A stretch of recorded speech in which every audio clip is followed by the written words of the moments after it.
बहुत समय पहले पहाड़ों की गोद में बसा एक छोटा सा सुंदर गांव था पंखुरीपुर। वहीं रहता था एक नटखट लेकिन दिल का बहुत ही प्यारा बच्चा, चुचिप। चुचिप केवल 7 साल का था, पर उसकी आंखों में हजारों सपने थे। वो बहुत जिज्ञासु था, हर चीज को जानना चाहता था। पेड़ क्यों हरे होते हैं, बादल क्यों उड़ते हैं, तितलियां कहाँ जाती हैं। चुचिप के पास एक लकड़ी की छोटी सी बांसुरी थी, जिसे उसके दादाजी ने दिया था। जब भी वह उसे बजाता, गांव के सभी पक्षी इकट्ठा होकर उसकी बांसुरी की धुन पर चहचहाते। भाग 2, रहस्यमयी सपना। एक रात चुचिप ने अजीब सपना देखा। सपने में एक बहुत ही बड़ा चमकदार पेड़ था, जिसके चारों तरफ रंग बिरंगे जीव नाच रहे थे। अचानक एक नीली चिड़िया चुचिप के पास आई और बोली, अगर तुम सच्चे दिल से इस जंगल को बचाना चाहते हो तो सूरज निकलने से पहले जादुई पेड़ तक पहुंच जाओ। चुचिप की नींद खुल गई। वह सोच में पड़ गया, क्या यह सपना था या कोई संकेत? लेकिन उसका दिल कह रहा था कि यह कोई सामान्य सपना नहीं था। भाग 3, जंगल की ओर। सुबह होते ही चुचिप ने अपना छोटा सा झोला तैयार किया। उसमें था एक सेब, उसकी बांसुरी और दादी मां का दिया हुआ तावीज। बिना किसी को बताए वह जंगल की ओर निकल पड़ा।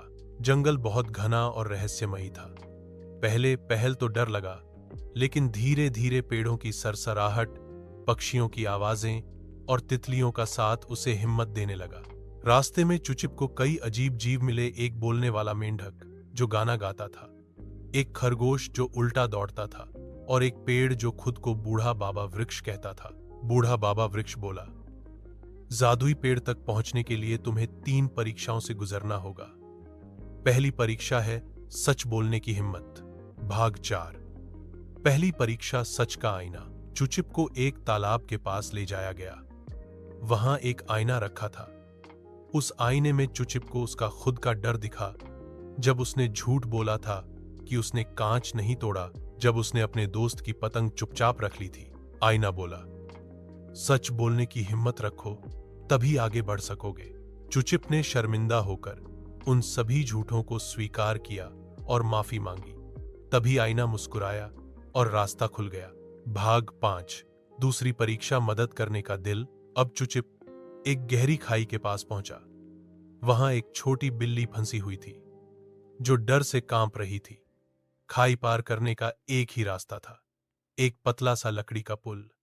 अगर वह बिल्ली को गोद में लेता तो खुद गिरने का खतरा था, लेकिन चुचिप ने बिना डरे बिल्ली को गोद में उठाया और सावधानी से पुल पार किया।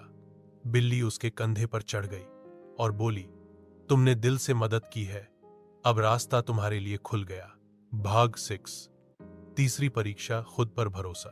अब चुचिप के सामने एक बड़ा पहाड़ था, जिसकी चोटी पर वह चमकदार पेड़ दिखाई दे रहा था, लेकिन चढ़ाई बहुत कठिन थी।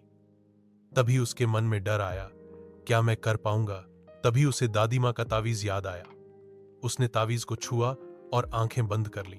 उसे अपनी बांसुरी की धुन सुनाई दी। जैसे ही उसने बांसुरी बजाई, पहाड़ पर रंगीन पत्तियां बिछ गईं और उसे चढ़ना आसान हो गया। भाग 7, जादुई पेड़ की शक्ति। चुचिप जादुई पेड़ तक पहुंच गया। पेड़ की पत्तियां चमक रही थीं और हवा में मधुर संगीत गूंज रहा था। वही नीली चिड़िया फिर से आई और बोली, तुमने हिम्मत, करुणा और विश्वास की परीक्षा पास कर ली। अब यह पेड़ तुम्हें एक वरदान देगा।